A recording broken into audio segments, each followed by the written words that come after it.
melhor, como disse a nossa querida irmã, e nos tranquilizando, e através da leitura e reflexão damos então início à nossa reunião pública. A página de hoje, assinada pelo Espírito Joana de Ângeles, na psicografia de Divaldo Pereira Franco, retirada do livro Entrega-te a Deus, da editora Intervidas, com o título Com Alta Ressignificação. Considerando-se os projetos espirituais que dizem respeito à renovação da sociedade terrestre, a tua é valiosa contribuição, por menor se te pareça. Pequeno erro de cálculo e toda uma edificação ruim, assim como qualquer colocação inadequada de algum material, ameaça o conjunto.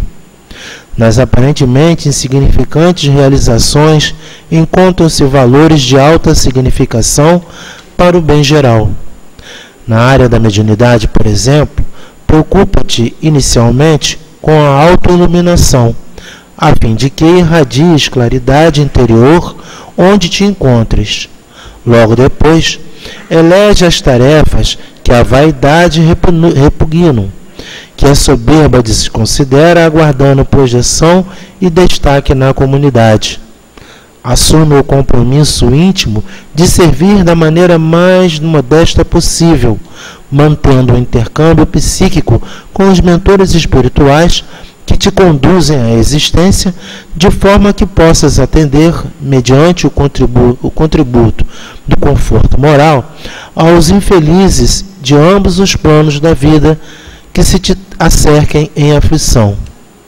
Não te aguardes a exaltação das tuas faculdades, colocada nas montras da exibição fútil, nem à disposição de experimentadores presunçosos, sempre à cata de novas e contínuas demonstrações para atendimento à própria vaidade. Busca aprimorar os sentimentos de caridade e de ternura para atender com carinho os filhos do Calvário que te foram legados por Jesus, homenageando-o neles com um espírito solidário, rico de fraternidade. Joana de Ângeles. Então, após essa página que traz para nós bastante reflexão, façamos então a prece inicial. Graças a Deus, Jesus, bom e amado Mestre, amigos espirituais do Centro Espírita Leon Denis, que nos envolvem com suas vibrações de amor e de paz. Antes de tudo, queremos vos agradecer por essa proteção, por esse amparo, por esse caminho, por esse carinho e por nos direcionarmos hoje ao Centro Espírita para que possamos, através do estudo, trazer melhores reflexões ante a vida que temos. Abençoa, Senhor, o nosso propósito, a fim de que possamos verdadeiramente estarmos cada vez mais imbuídos no trabalho que Jesus nos direciona. Abençoa, Senhor, esta casa, abençoa os companheiros que farão uso da palavra, como o nosso irmão Marcelo Alves, e a seguir a nossa irmã Rita, para que o estudo que eles realizaram possam trazer para nós fácil entendimento e reflexões. Sempre, Senhor, na certeza do Teu amor, do Teu amparo ante as nossas dificuldades. Mas te pedimos, em nome de Allan Kardec, de Leon Denis, nosso patrono, mas sobretudo em nome de Deus, nosso Pai, que a nossa reunião possa transcorrer em paz e harmonia, sempre na certeza que o Teu amor envolve a todos nós. Que assim seja, Senhor. Graças a Deus. Bom, para o que já estão acostumados a vir na nossa casa às segundas-feiras, às 19h30, nós estudamos os livros dos médiuns, que é um dos livros que compõem a codificação. E hoje o estudo estará a cargo do nosso irmão Marcelo Alves, que falará para nós sobre o capítulo 6, Manifestações Visuais, e o ensaio teórico sobre aparições, que está contido nos itens 101 a 110. A pedido do nosso querido irmão, leremos apenas as duas questões, a 101 e a 107.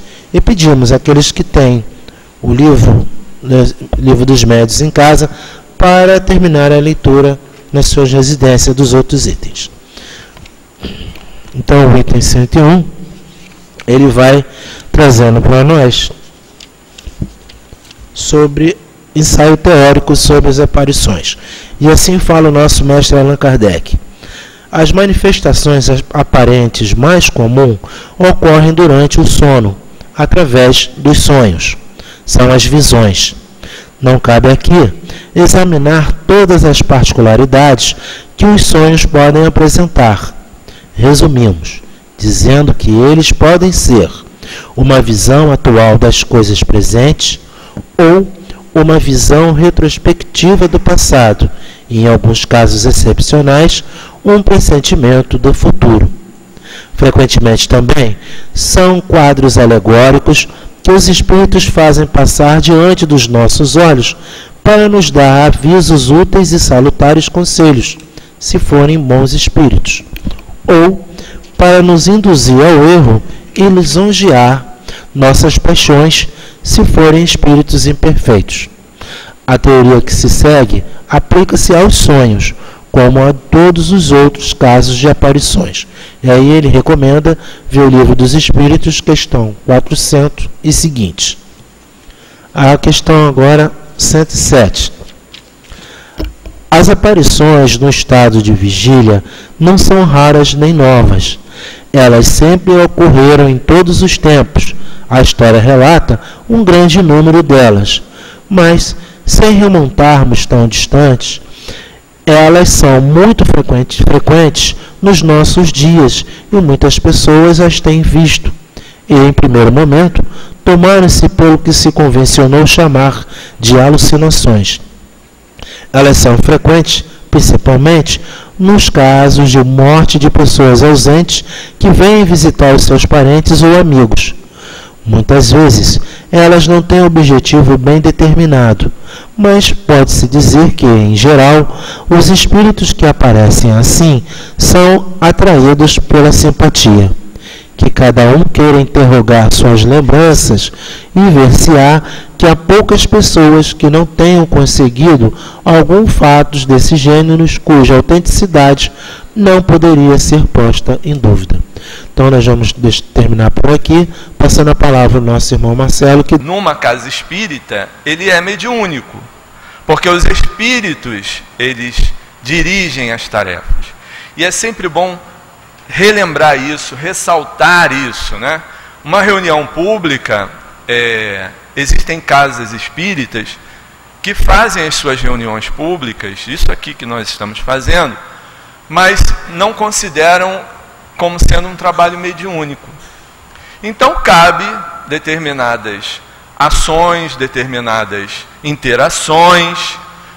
Nós, aqui na casa de Leon Denis, encaramos a reunião pública como um trabalho mediúnico.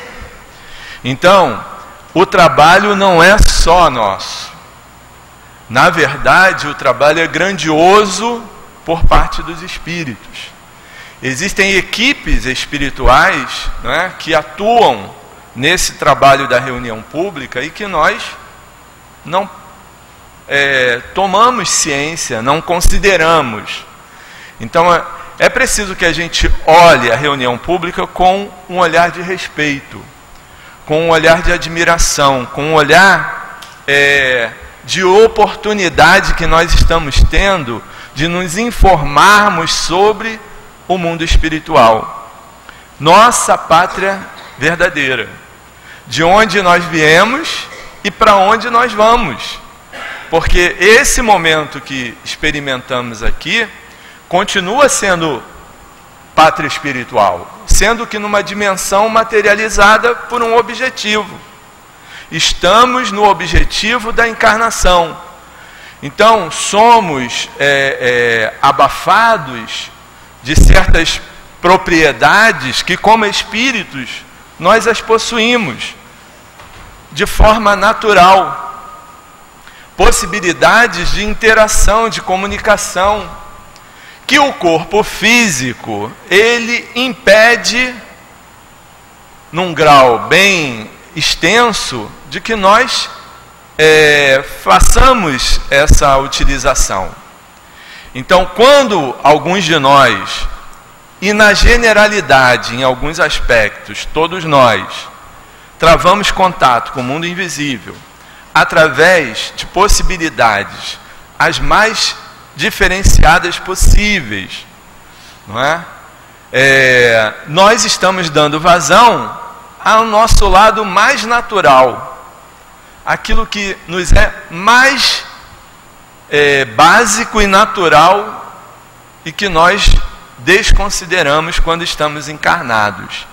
Não é? Nos vemos só com o corpo, nos consideramos nesse corpo, nossa relação, nossas possibilidades restritas aos 5 sentidos que o corpo espírito, que o corpo material oferece, para que a gente sinta, perceba e usufrui e transite no mundo material, mas como espíritos nós temos as nossas possibilidades espirituais. E é disso que nós estamos tomando conhecimento. É com relação a isso que nós estamos nos especializando. Nós estamos conhecendo sobre o mundo espiritual, mas não do mundo espiritual existente adverso, fora de nós. Do mundo espiritual presente, que diariamente, geralmente no horário noturno, a maioria de nós, para não dizer todos nós, não é? Adormecemos, largamos o corpo e retomamos, num grau possível, a nossa liberdade de espíritos. Diariamente nós fazemos isso. Esse nosso contato sem o corpo é um contato bem expressivo, que de lá, através do fenômeno do sonho, do sono e do sonho, nós trazemos informações primorosas do mundo espiritual, que nos influenciam o dia seguinte, que nos influenciam a vida como um todo. Então, às vezes nos encaminhamos na vida como cegos, não percebendo essa realidade. Quando batemos a casa espírita, somos alertados, acorda, destapa os ouvidos, percebe, não é, que há possibilidades de compreensão do mundo invisível por parte de cada um de nós. Nós observamos algumas pessoas que são dotadas de algumas particularidades a mais, ou seja, mesmo no corpo físico, encarnados, não é? Colocam para fora algumas potencialidades de espírito, graças ao fenômeno da mediunidade. Então nós visualizamos determinadas pessoas que de forma patente demonstram isso para nós, e muitas vezes não nos identificamos. Achamos que eles são privilegiados, que eles foram predestinados, que eles são superiores a nós. Por quê? Porque percebem num grau mais apurado o mundo invisível. E nos achamos como muito distantes dessa realidade. Kardec, no Livro dos Médiuns, nos aproxima dessa realidade, quando coloca que todos nós somos médiuns. Porque saímos do corpo durante o sono, porque pensamos incessantemente, o pensamento é a nossa ferramenta de comunicação com o mundo espiritual, porque temos intuições, porque temos inspirações, porque temos pressentimentos, todos nós temos isso. São possibilidades que o espírito tem, ou seja, nós, que no estado de encarnação, essas possibilidades elas ficam obliteradas, esquecidas, desconsideradas. Então reencarnamos e vimos muitas vezes compromissados com a tarefa mediúnica. Então nosso corpo espiritual, que modela o nosso corpo físico, é ele a matriz desse nosso corpo material.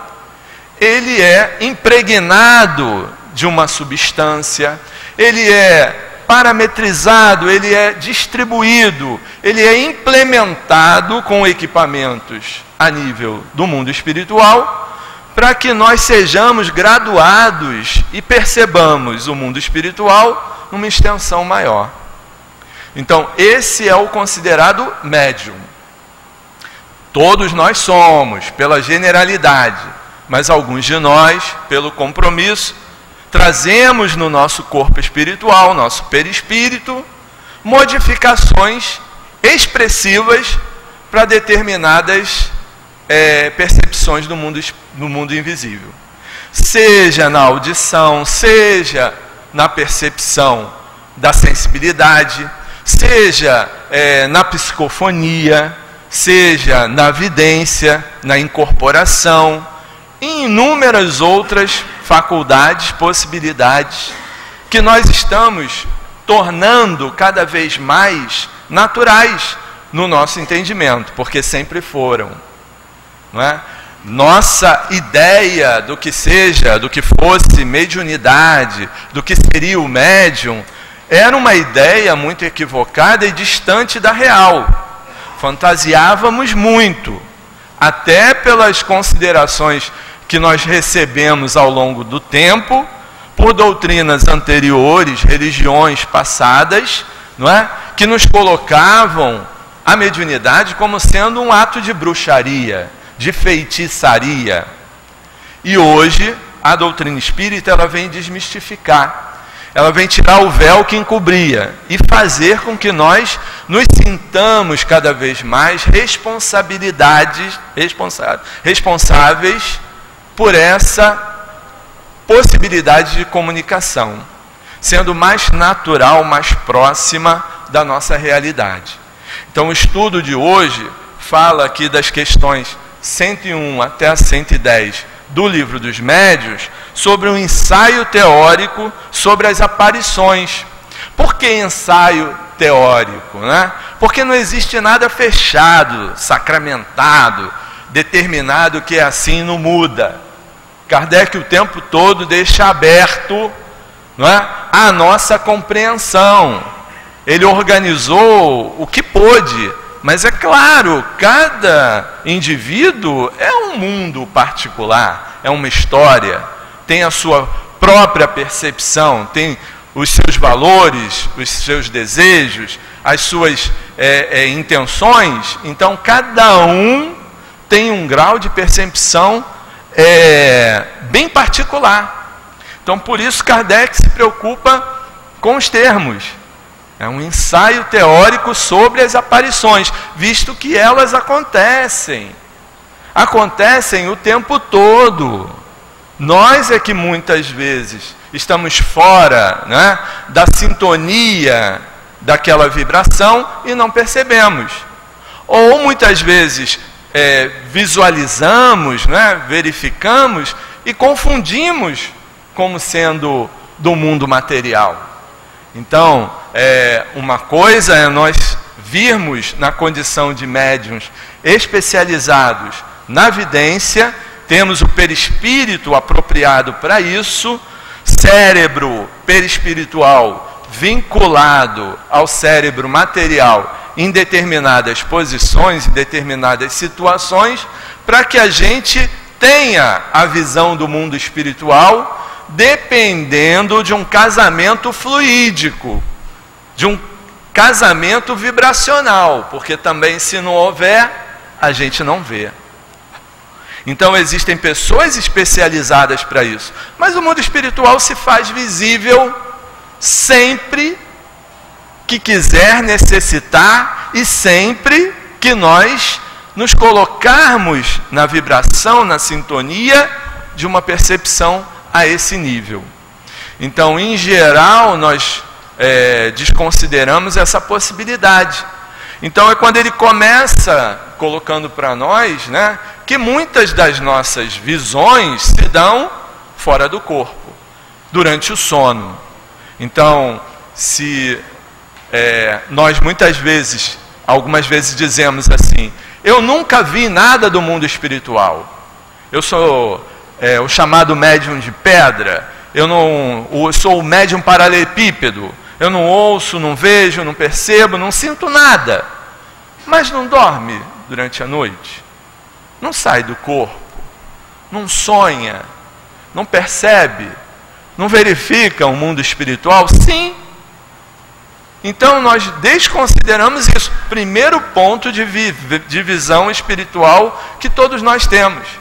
Ah, Marcelo, mas isso parece até corriqueiro, mas é corriqueiro. Nós é que não consideramos, não é? Então nós trazemos muita informação do mundo espiritual através do sono. Sendo que nossa interpretação para isso, com relação a isso, nós misturamos muita coisa, não é? Informações passadas, equivocadas, do que seja um sonho, as configurações que o cérebro material expressa quando nós retornamos para o corpo, porque quando a gente sai do corpo, nós saímos com o nosso perispírito. Como o perispírito ele não é circunscrito ao corpo, ele se expande, ele tem propriedades das mais diversas e exerce funções das mais diferenciadas. Então, o perispírito ele expande. No que ele expande, trava contato num raio de distância muito mais apurado, não é? Quando retornamos para o corpo físico, que acordamos, que estamos no estado de vigília, esse perispírito precisa, falando grosseiramente, diminuir de tamanho.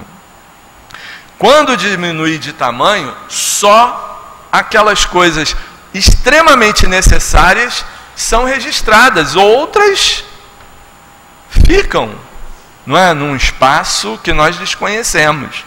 Então, o que a gente percebe na verdade? Porque existem as imagens, aquilo que a gente registra com o cérebro físico, que fica armazenado. Então, quando a gente sai do corpo, pensa, percebe, visualiza com o cérebro perispiritual, e ele está expandido, ou seja, grosseiramente falando, ele está num tamanho aumentado, quando ele retorna para o corpo, que diminui, nossa interpretação fica modificada. Então, por isso que muitas vezes nossos sonhos são sem pé, sem cabeça. Não tem significação, não é? Eu sonhei. E aí a gente fica tentando arrumar, não é, justificativa para o que a gente sonhou. Sonhei com um dente, alguém vai morrer. Sonhei com um cavalo, vai dar isso não sei aonde, não é? Sonhar com sapato, isso não é muito bom, não. Ouvi dizer. Então são crendices, não é, que nós carregamos durante muito tempo, porque a gente não entende qual processo é estabelecido. Se a gente conseguir entender de uma vez por todas que nós somos espíritos e que nós temos uma forma, não é, possibilitada pelo nosso perispírito, que é anterior ao nosso corpo físico, que esse nosso corpo físico, ele é resultado desse modelo organizador biológico que é o perispírito, não é? Nós vamos desvendando uma série de chaves que nos inculcavam, nos colocavam com muita dificuldade de entender o processo.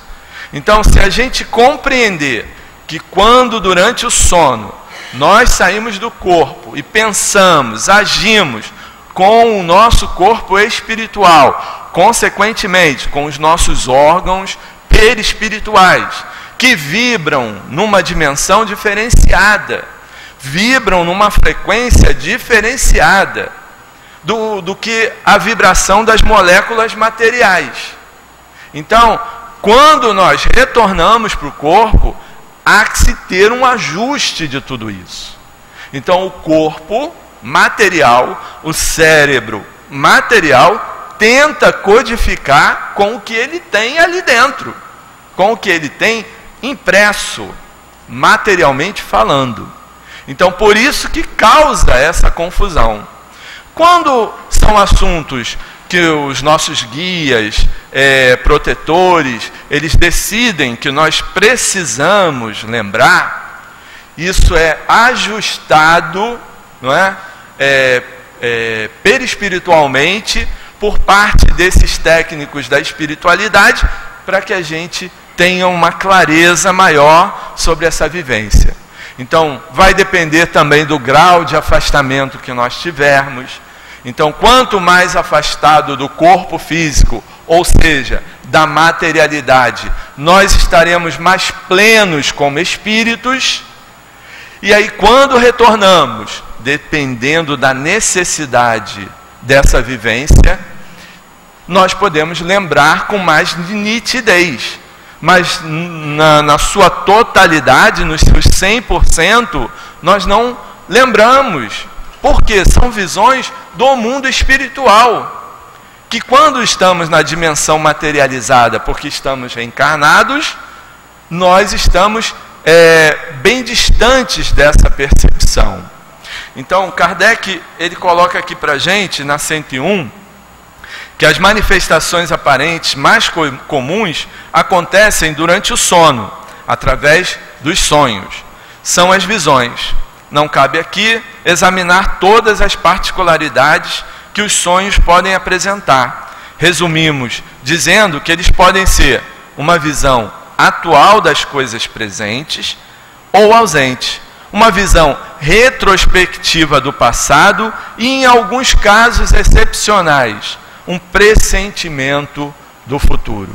Então, por aí já nós vimos que tem muita coisa envolvida para que a gente, de uma forma pobre, defina uma vivência no mundo espiritual. Então, nós tentamos encaixar com o que temos no cérebro físico. Então, o cérebro físico, ele tem ali registrado imagens que nós vimos durante o dia. Situações que vivenciamos, os programas televisivos, os livros que lemos, os filmes que assistimos, as cenas que nós verificamos. Muita coisa fica registrada no cérebro material, mas é vivência material. É de interesse do espírito? Nem sempre. Não é? Então, nós vamos verificar no mundo espiritual o que é de interesse do espírito. E essa impressão, esse registro, é a nível perispiritual. Kardec segue dizendo assim para a gente: frequentemente também são quadros alegóricos que os espíritos fazem passar diante dos nossos olhos, para nos dar avisos úteis e salutares conselhos, se forem bons espíritos, ou para nos induzir ao erro e lisonjear nossas paixões, se forem espíritos imperfeitos. A teoria que se segue aplica-se aos sonhos como a todos os outros casos de aparições. Acreditaríamos que seria ofender o bom senso de nossos leitores refutar o que há de absurdo e de ridículo naquilo que vulgarmente se chama de interpretação dos sonhos. É complicado interpretar o sonho de alguém, não é? Porque existem particularidades do sonho, ou seja, da vivência, particularidades daquilo que o ser encarnado, né, agrega numa conjuntura de visões, percepções, conhecimento teórico, crenças, muita coisa. Então, em geral, é muito chato quando alguém senta e fala assim: deixa eu te contar o meu sonho. E aí ele começa a contar o sonho, e durante o momento que ele está contando, ele vai lembrando de coisas ou informações que tem no cérebro material e que vão se avolumando, se misturando, e é uma colcha de retalhos que ele tenta decifrar para a gente. E a gente fica ouvindo, porque quem vivenciou foi ele. Quem trouxe para o corpo foi ele. O que tinha no corpo dele, só ele tinha.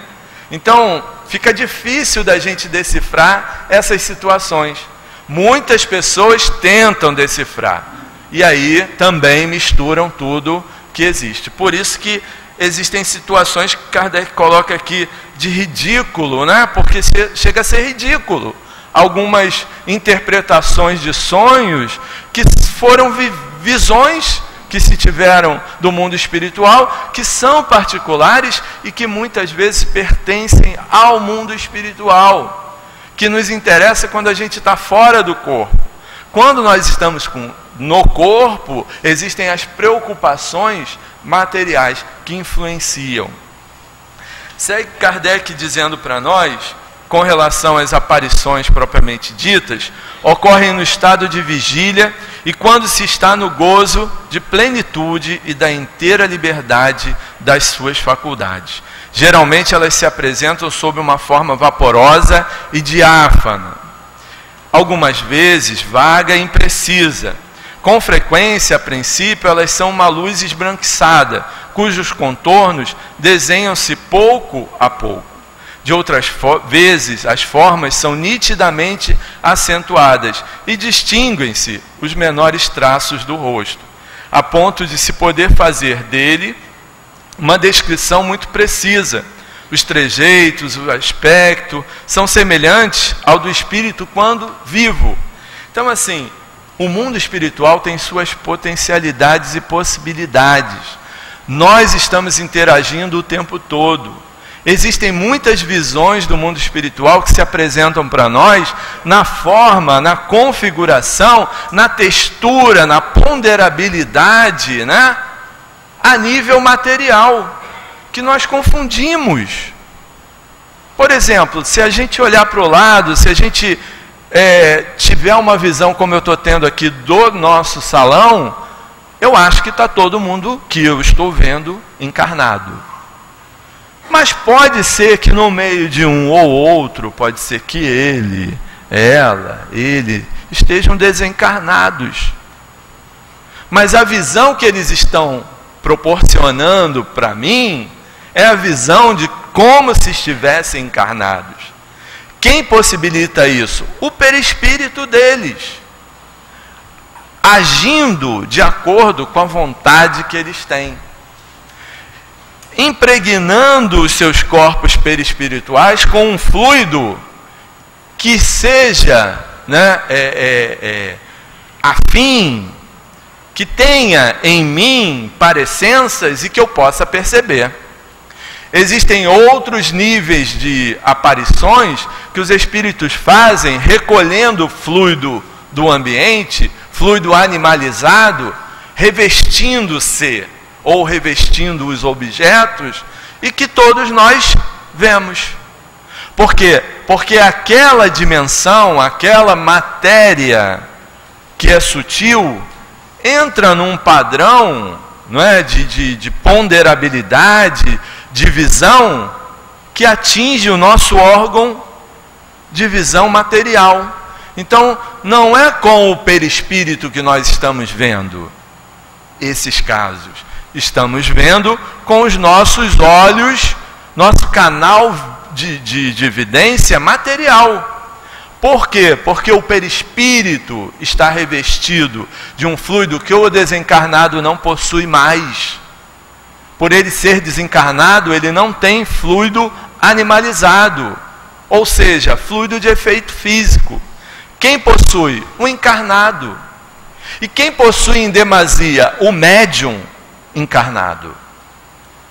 É disso, é dessa substância que os espíritos precisam para se fazerem visíveis. E que nós proporcionamos. O tempo todo, pela lei do magnetismo, nós oferecemos essa matéria aos espíritos para fazerem os mais diversos fenômenos, as mais diversas manifestações, ou no campo visual, ou no campo auditivo, ou no campo mais ponderável, né? Os espíritos podem fazer aparecer num papel uma letra sem utilizar a caneta ou lápis, a escrita direta. Fazem isso como? Manipulando o fluido que o encarnado possui. Então, em alguns ambientes, quando nós chegamos despertos, e de repente entramos num torpor, que vamos adormecendo, sem sabermos o motivo, não que socorra na reunião pública, mas às vezes a gente não dorme em lugar nenhum. Quando entra no centro espírita, que começa a reunião pública, a gente dorme. Esse torpor, muitas vezes, é um magnetismo que nós estamos sendo envolvidos e que o nosso fluido sai de nós num quantitativo mais elevado. E é energia. Se sai do nosso corpo, não é? Nosso corpo ele ressente. Então há um entorpecimento das nossas forças vitais. E nós nos sentimos um tanto quanto adormecidos. Então nessa hora, pode ser que nós estejamos sendo retirados os nossos fluidos animalizados para determinadas ações do mundo espiritual. Na casa espírita, quando é esse motivo, a gente sabe que não é para fazer fenômeno que não interessa. Bom, se eu tenho dificuldade de fazer a minha adesão no trabalho regular de uma casa espírita como médium, porque eu acho que eu tenho que ter muita responsabilidade, porque não é o momento ainda, porque minha vida está atribulada, porque eu tenho muito plano para fazer, isso iria atrapalhar a minha vida, mas eu sou médium naturalmente. Então eu tenho o quê? Pode ser que eu tenha um excesso de fluido, que foi me permitido ter como excesso para que eu trabalhasse junto à mediunidade, doando a quem precisava. Como eu não faço, em algum momento isso vai ter que ser compensado. Então muitas vezes a gente está aqui sentadinho, os espíritos da equipe que trabalha na reunião pública, se nós temos em excesso, não estamos administrando isso de forma adequada, eles aproveitam esse momento, retiram de nós o excesso, para que se possa ajudar aqueles que precisam ser curados, amenizados de suas dores físicas, das doenças, enfermidades que nós temos, e que nós nem percebemos que estamos participando desse processo. Então, muitas vezes, a reunião pública nos causa sono, não só por desinteresse, não só porque estamos sendo obsidiados, não só por isso, por aquilo, mas porque estamos doando um fluido, não é? Que a gente deveria doar de forma regular, mas por N motivos não faz. Então, quando a gente adentra aqui, por lei do magnetismo, que quem tem muito vai dar para quem tem menos, e quem tem menos vai sugar de quem tem muito, nós ressentimos isso. Porque toda doação fluídica, ela gera, não é, um cansaço.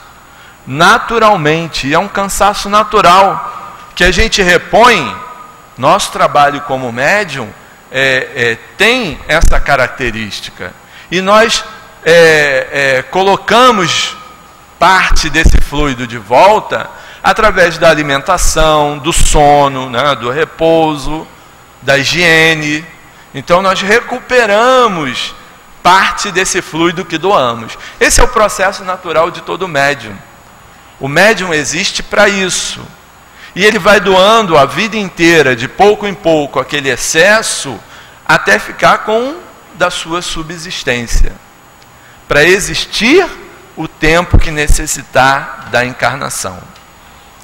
Nós interferimos nesse processo muitas vezes com os desgastes desnecessários que nós fazemos, não é? Por ilusões que tomamos na vida material, sim.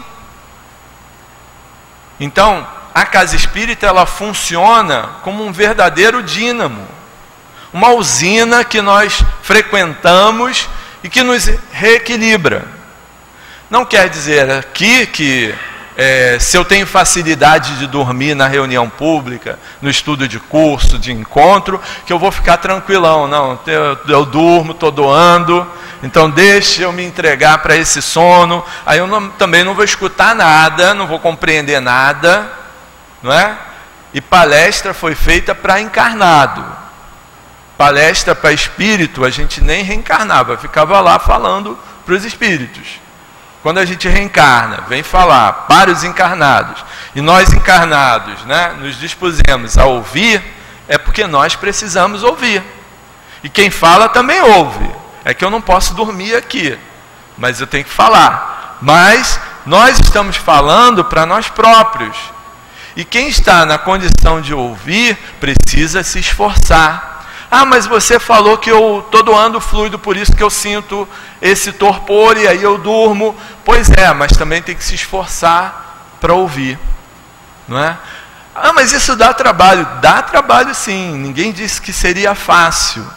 Quando a gente está num trabalho regular, como médium, na casa espírita, isso é compensado. Geralmente acontece isso quando a gente chega à casa espírita. A gente ainda não está adequado a essa vibração, então a tendência muitas vezes é que isso ocorra. É uma emergência, é uma necessidade. Mas quando nós nos filiamos ao trabalho regular, isso é compensado, isso é feito de forma equilibrada. Por isso existem os trabalhos montados, para que o médium ofereça possibilidade, né, daquela atuação, sem que ele tenha muito prejuízo da sua vida material. Porque as coisas são equilibradas. Os espíritos bons sabem fazer isso. A influência deles junto a nós é altamente favorável. Dizer que nós passamos mal porque viemos à casa espírita e foram os espíritos que nos deixaram passando mal, não foi espírito benfeitor. Certamente não foi, não é? Então, na casa espírita, assim como nós somos doentes, encarnados, doentes, muitas vezes, necessitados de muita coisa, não é? Temos o pensamento variante, muitas vezes trazemos sofrimentos muito grandes, né? Nosso pensamento fica nessa qualidade. Os espíritos também que nos acompanham, ou que adentram a casa espírita para entender o processo, muitas vezes trazem as suas dores. Então pode ser que a gente, na casa espírita, dependendo do grau da nossa sensibilidade, perceba uma vibração não muito boa. Não é do guia, é de quem esteja perto de nós, seja encarnado ou desencarnado. Até porque nós somos figuras perceptíveis dessas vibrações, não é? Precisamos compreender que nós estamos nos ajustando a isso. Estamos tendo que concatenar nosso pensamento com relação à vida material, à vida prática, nossas ilusões, nossas aspirações, nossos desejos, tudo que a gente intenciona, conjugar tudo isso dá trabalho. A mente sofre com isso, não é? O sentimento, ele fica mexido. Consequentemente, nossa energia se ressente. É o processo do encarnado, é o processo do médium. Nós trabalhamos com o curso aqui na casa que orienta os novos médiuns, né, os futuros médiuns, a trabalharem no passe, e é comum, desde o início do curso, a pessoa questionar, mas eu sinto tudo isso, quando é que eu vou deixar de sentir? Nunca. Nunca. Mas nunca eu vou deixar de sentir. Você não está vindo para o COMP para deixar de sentir o mundo espiritual. Isso é característica, particularidade do médium. O médium existe, ele é médium para sentir. O que vai mudar é que esse registro, essa percepção, não vai desequilibrar mais a minha vida. É diferente, não é? Eu vou experimentado saber a diferença das vibrações. Saber que entro num ambiente onde existem pessoas que não estão muito bem vibradas, e eu, como sou o sensitivo, porque sou médium, vou perceber. Vou fazer o registro, mas vou tomar uma providência. Então é isso que se informa ao médium, quando ele conhece a realidade do mundo espiritual, quando ele sabe da interatividade que esse mundo espiritual tem conosco, e quais são os resultados disso. Como eu posso ficar, como eu posso registrar, como eu posso ver o mundo espiritual. O que isso vai me trazer? O que vai deixar dentro de mim? O que vai sair como marca essa relação com o mundo espiritual? Favorável? Ruim? Doentia? Perturbadora? Ou que pacifica? Que dá esperança? A diferença do estudo da mediunidade espírita é exatamente essa. Médium todo mundo sempre foi e não vai deixar de ser. Compreender o processo é o que a doutrina espírita oferece. Entender o porquê se é médium. A possibilidade que nós estamos tendo de colocar em prática potencialidades de espíritos, como nós temos da fala, da visão, da audição, que são tão naturais. Se nos tirar um desses sentidos, nós sentimos muito. Então imagina o espírito que não está circunscrito à visão com os olhos físicos. O espírito enxerga pelo perispírito todo. Ele não precisa dos olhos para ver. Nós, encarnados, precisamos. O espírito ouve em todo o seu organismo. Isso para nós fica muito difícil de ser entendido. Então vem a mediunidade, vem as faculdades, vem as possibilidades, as sensibilidades, para que a gente comece a perceber num grau diferenciado aquilo que os 5 sentidos não deixam ver. Então o mundo espiritual está sendo mostrado para nós por algum motivo. Qual será? Por que nós estamos percebendo muito mais o mundo espiritual? Ou pelo menos estamos nos atentando de que isso é uma realidade. Se você fala com as pessoas e ninguém te responde, pode ser que você esteja desencarnado. Isso é um susto ou isso é uma realidade? Pode ser que nós estejamos desencarnados e não saibamos. Não é tão difícil da gente entender isso. Existem os filmes hoje mostrando essa realidade para a gente. Realidade essa que está aqui na codificação. Mas que nós estamos precisando das obras cinematográficas para entender o processo do livro dos médiuns, do livro dos espíritos. Dizendo para a gente, o mundo espiritual é uma realidade. E aí ele diz aqui na 102, uma coisa notável é que, a menos que sejam em circunstâncias especiais, as partes menos precisas são os membros inferiores, enquanto que a cabeça, o tronco, os braços e as mãos têm sempre contornos nítidos. Então, quando nós vemos um espírito, se é um espírito elevado ou se é um espírito bom, nós o percebemos da cintura para cima. Não há necessidade das partes inferiores do corpo, porque são partes que o espírito não vai precisar usar no mundo espiritual. Todos os espíritos que estão sem o corpo se apresentam assim? Não. Os espíritos que estão apegados ao ambiente terreno, às forças vitais terrenas, aos pendores materiais, aos vícios das mais diversas instâncias, são espíritos que permanecem no seu campo visual, no seu campo psíquico, todo paramentado de quando estavam encarnados. Isso é meio difícil da gente entender, mas é uma lógica quando a gente estuda o conceito doutrinário. Então, o espírito volita, ele voa. Todo espírito vai voar quando desencarnar? Não. O espírito, ele não tem barreira para ultrapassar, não tem a matéria que impeça que ele ultrapasse. Porque no mundo espiritual, essa matéria que para nós é intransponível, ela é facilmente ultrapassável.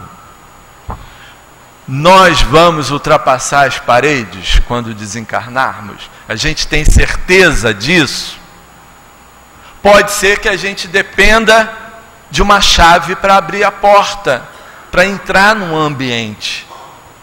Mas doutrinariamente, fundamentação doutrinária, todo espírito tem essa possibilidade, porque quem não pode ultrapassar o corpo material é o corpo físico, mas o perispírito passa, não tem barreira. Nós vamos saber fazer isso. É essa lucidez que nós estamos criando, encarnados, pensando como espíritos. Como vai ser a minha vivência no mundo espiritual? Vai ser fácil eu viver lá? Eu vou me adaptar facilmente? Bom, se diariamente a gente larga o corpo e vai para o plano espiritual sem ele, o que será que a gente está fazendo lá durante o sono? Será que nós estamos usufruindo do que o mundo espiritual nos oferece? Ou nós saímos do corpo, mas permanecemos no âmbito material, indo a lugares que moralmente a gente não consegue ir porque vão falar de nós? Então, será que nós fazemos coisas interessantes quando saímos do corpo? Porque essa é a nossa realidade. Então, como nós vamos transitar no mundo espiritual quando desencarnarmos? A gente não vai deixar para fazer isso quando desencarnar. Porque diariamente a gente sai do corpo, a gente tem como se fosse uma morte. Só que depois a gente volta para o corpo. Vai ter um dia que a gente vai e não volta. E aí? Aí a gente pensa nos nossos hábitos. O que eu faço? Qual é a primeira coisa que eu faço de manhã quando eu acordo? Qual é a última coisa que eu faço do meu dia quando eu vou dormir? O meu dia é considerando o mundo espiritual? São questões que a gente precisa pensar, para nós avaliarmos o nosso nível de desapego, nosso nível de espiritualização, nosso nível de entendimento real do que isso signifique.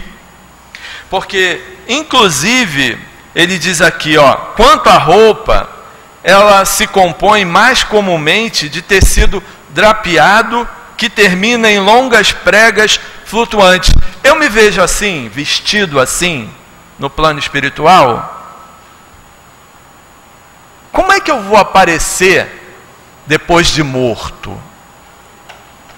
Com qual roupa eu vou estar? Qual será a minha encarnação passada que vai ter um peso expressivo para que eu me apresente?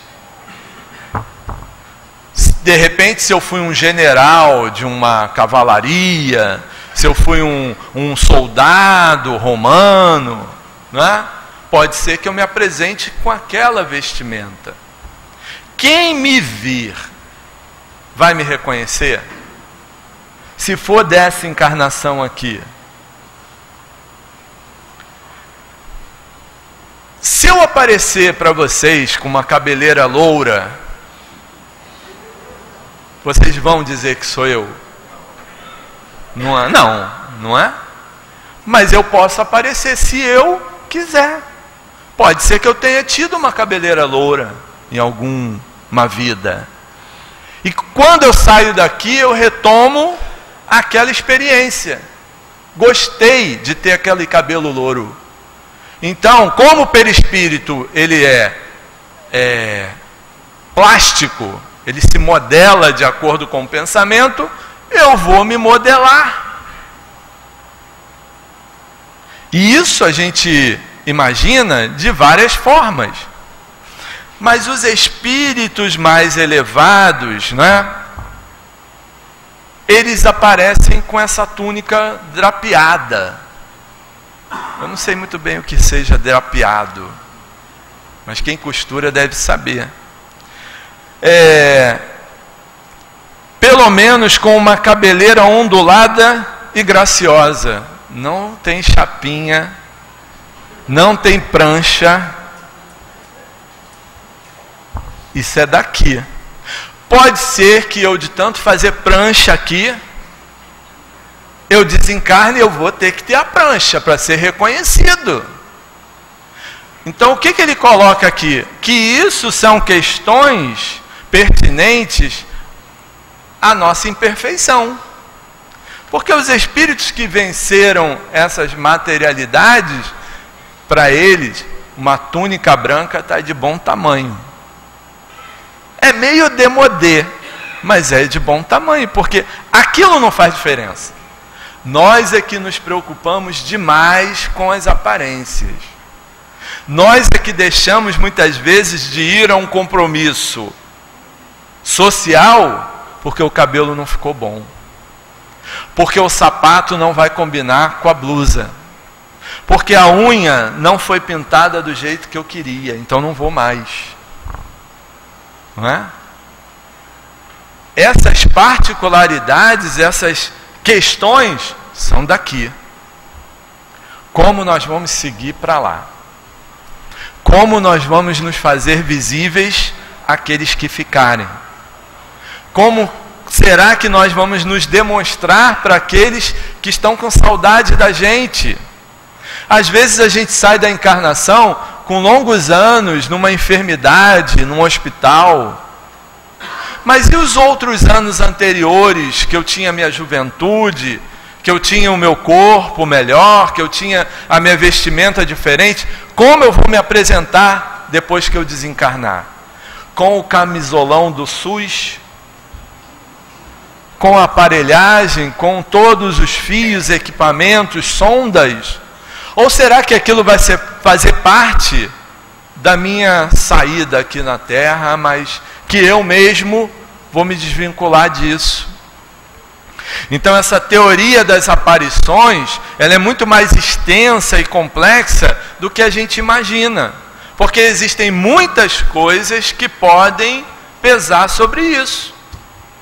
A nossa ignorância, o nosso medo, a nossa incerteza, o nosso coração puro, o nosso coração pesado. Então, o que a gente carrega? Aquilo que a gente administra.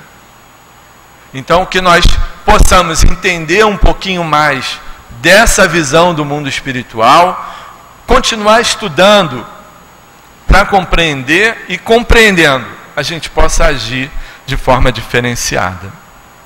Que Jesus nos abençoe. Nós agradecemos ao nosso irmão Marcelo pela reflexão do estudo, mas o tempo nos cobra. Que Deus o abençoe, certamente estará conosco em outras oportunidades. Vamos passar agora então para a segunda fase dos nossos trabalhos, que se consiste em os passes, e durante os passes a nossa irmã Rita vai nos falar sobre o capítulo 24 do Evangelho. Não coloqueis a candeia debaixo do alqueire, e os itens é de 1 a 4. Nós, como são bem extensos os itens, leremos apenas o primeiro e o quarto a pedido da nossa irmã.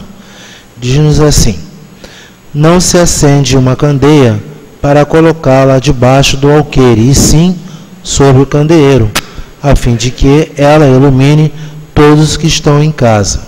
É uma anotação de Mateus, no capítulo 5, versículo 15. E aí, no item 4, Kardec vem elucidando o pensamento. É de admirar que Jesus diga que não se deve colocar a luz sobre o alqueire, enquanto que ele mesmo, constantemente, esconde o sentido de suas palavras sob o véu da alegoria, que não pode ser compreendida por todos. Ele se explica dizendo aos seus discípulos: Eu lhes falo por parábolas, porque eles não estão em condições de compreender certas coisas. Eles veem, olham, ouvem, mas não entendem. Diz-lhes tudo, portanto, seria inútil no momento, mas para vós eu o digo, porque vos foi dado de compreender esses mistérios. Ele procedia com o povo como faz com as crianças, cujas ideias ainda não estão tão desenvolvidas. Dessa maneira, ele indica o verdadeiro sentido das palavras. Não se coloca candeia debaixo do alqueire, mas sobre o candeeiro, a fim de que todos aqueles que entrem possam ver a luz. Essa sentença não significa que se deve revelar inconsideravelmente todas as coisas. Todo ensinamento deve ser proporcional à inteligência daquele a quem ele se dirige, visto que há pessoas a quem uma luz muito viva deslumbraria sem as esclarecer. Aconteceu com as sociedades o mesmo que com os indivíduos. As gerações têm sua infância, sua juventude e sua idade madura. Cada coisa deve vir no seu tempo, e o grão semeado fora da estação não germina. Mas o que a prudência manda calar momentaneamente deve cedo ou tarde ser descoberto, porque, chegados a um certo grau de desenvolvimento, os homens procuram eles mesmos a luz viva. A obscuridade lhes é pesada.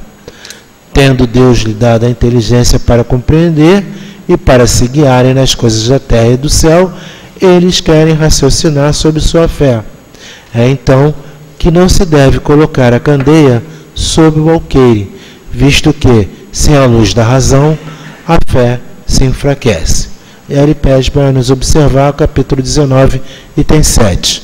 Agora a gente pede aos nossos irmãos médiuns que se coloquem junto aos nossos irmãos da assistência para a aplicação dos passes magnéticos. Pedimos aos nossos companheiros que não se dê importância a essa manifestação que se faz necessária, mas já vamos procurar refletir sobre o que o Marcelo trouxe para nós, refletir um pouco o que a leitura trouxe para nós, fazer a nossa prece íntima, estabelecendo contato com os nossos guias, os nossos protetores, a fim de que, nesse momento, possamos receber do alto aquilo que verdadeiramente temos a necessidade. Nossos irmãos que nos acompanham também através da internet, invisibilidade não quer dizer ausência, mas também em seus lares, vamos aproveitar esse momento para unir os nossos pensamentos e formar uma grande rede de solidariedade, na certeza que todos nós seremos amparados nas nossas dificuldades ou aquilo que os nossos corações ainda sentem um pouco de ausência, de falta.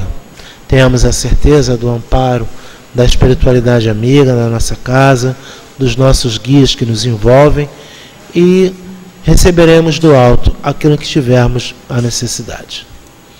Aguardando um pouquinho mais para a acomodação, agora sim vamos fazer a nossa prece.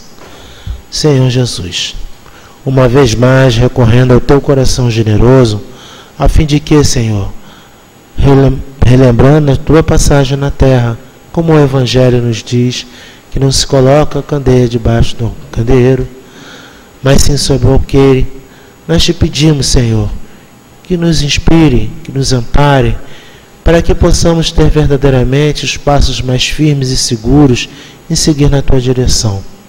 Abençoe a nossa irmã Rita, que será intérprete nesse momento da lição estudada na noite de hoje. Sendo assim, Senhor, abençoe a esta hora, a hora do passe. Que assim seja. Que a doce e serena paz do Mestre Jesus nos encaminhe sempre à prática do bem, do amor e da caridade. Nesse capítulo de hoje, Jesus nos convida à análise de como está a nossa prática do Evangelho. No livro Análises Evangélicas, o Espírito Bezerra de Menezes traz para a gente uma lição bastante interessante que ela vem intitulada Brilhe a Vossa Luz. E ele nos fala: A propósito, o Evangelho nos convida para que façamos brilhar a vossa luz. Nesse ponto, o discípulo da verdade. A luz significa virtude. E para brilhar a luz, colocá-la ante os companheiros necessários se faz que vejamos dia a dia as qualidades evangélicas preceituadas pelo Cristo. O perdão é uma luz. Perdoemos, que essa luz brilhará como esquecimento das faltas na sequência e garantia dos nossos sentimentos. A fé também é uma luz, que deve andar e permanecer para que os outros vejam e sintam essa virtude singular, sem que o portador se sinta envaidecido de tal aquisição da verdade grandiosa. A esperança é luz, que sustenta a coragem e a alegria do viajor da vida e deve estar cada vez mais visível em nossos caminhos. Faça-se a luz na luz da vida, que ela liberta, anima e nos faz compreender o próprio amor que ela não deixa de ser, o sol que sustenta tudo o que existe. Vê que nada fica escondido, a lei da justiça que nos coloca mais visível que pensamos. E quando estivermos fazendo alguma coisa, lembre-se de que toda a humanidade está vendo. É a nossa consciência, é a consciência descrevendo para Deus o uso que fazemos dos nossos dons. Que possamos efetivamente entender qual é o papel da doutrina espírita em nossas vidas. Quando bem lembrou Marcelo, o convite que é sempre feito aos estudos, que possamos aprender efetivamente que cada vez que somos convidados a estudar, para nos esclarecer cada vez mais, para que possamos estar trilhando caminhos melhores na nossa vida. E que assim, com essas melhores escolhas para as nossas caminhadas, possamos efetivamente fazer brilhar a luz que o Senhor Jesus nos disse que temos.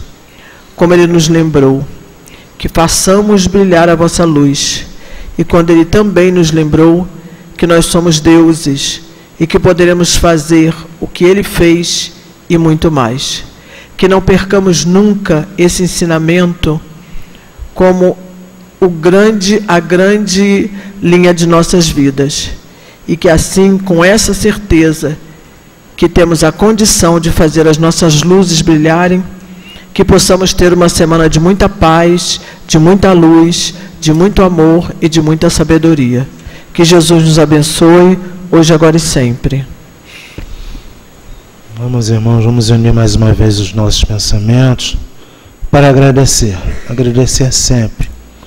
Agradecer pela vida, pelos momentos, pela possibilidade do nosso crescimento espiritual. Pai querido, Jesus amado, só temos uma vez mais a agradecer por essas bênçãos que recebemos na noite de hoje. Que possamos, Senhor, ter interiorizado a cada estudo, a cada reflexão, a cada palavra, que certamente nos servirá para nortearmos melhor na grande caminhada do Espírito imortal que todos nós somos. Abençoe o nosso planeta Terra, abençoe o nosso Brasil, abençoe, Senhor, todas as situações que estamos vivenciando nesse momento, mas que nunca nos falte a fé, a esperança e a alegria de viver. E assim, Senhor, em nome de Kardec, de Denis, mas sobretudo em nome dessa espiritualidade amiga, em nome de Deus, possamos dar por encerrada a reunião pública da noite de hoje. Que assim seja, Senhor. Graças a Deus. Meus irmãos, tenhamos uma boa noite, uma boa semana. Vamos em paz.